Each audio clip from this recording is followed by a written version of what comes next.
So tradition is something that is steeped in an idea, a feeling, a purpose. My mom looked out for people and they looked out for her. You had this community based around love, nurturing, not only about making money, it was about people caring for each other. She was diligent. She practiced the things that she taught us. If you believe in yourself and you have integrity and you have the drive and you're willing to work hard, sky's the limit.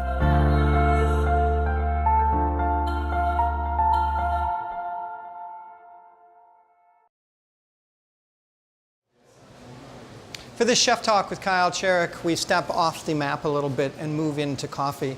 I sit down at Fifth Element Coffee in Madison with Todd Allbaugh, one of the co-owners of this exquisite coffee purveyor.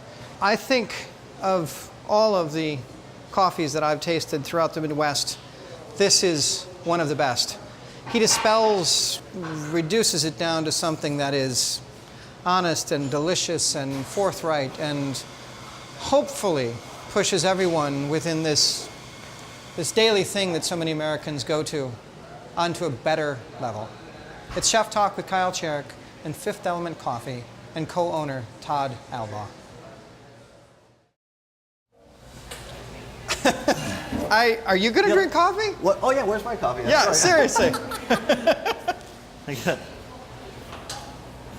It's suddenly really weird. All of this, and if you drink the correct combination, you will die. That's right. Yeah, or you will live forever. Or you'll be really hyped for the rest of the day. So you're partners. Yeah. With a guy by the name of Alejandro Mendez. Mm-hmm. And he is Salvadoran. Correct. And he's not here. Sadly, no. Because we tried to do this like 5 or 6 times. I know. Well, no, it's been a few months since he's been here, just because he's still traveling the world, doing stuff.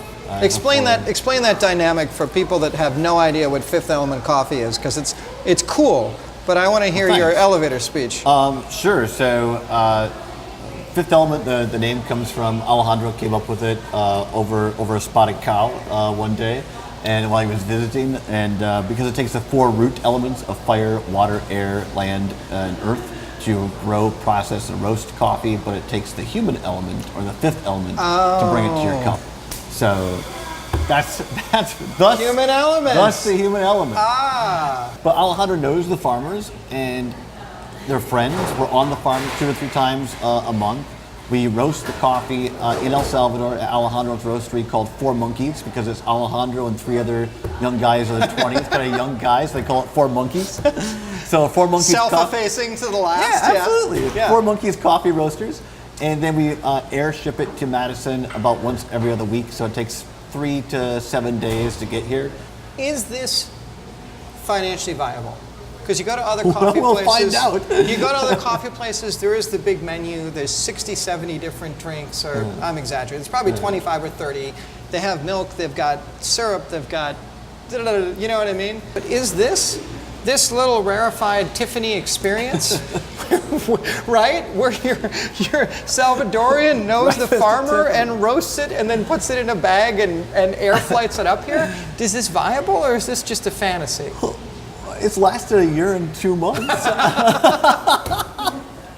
So is the nuance that Alejandro and the 3 other monkeys know the timing, know the farmer, know the rains, know the season, know the this, and then they basically, like today's when we roast this? Yeah.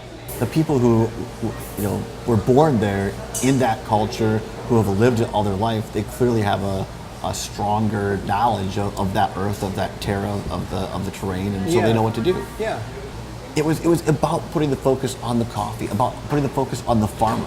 It's such a in a world littered with interesting and well marketed and structurally attractive coffee places, from sea to shining sea.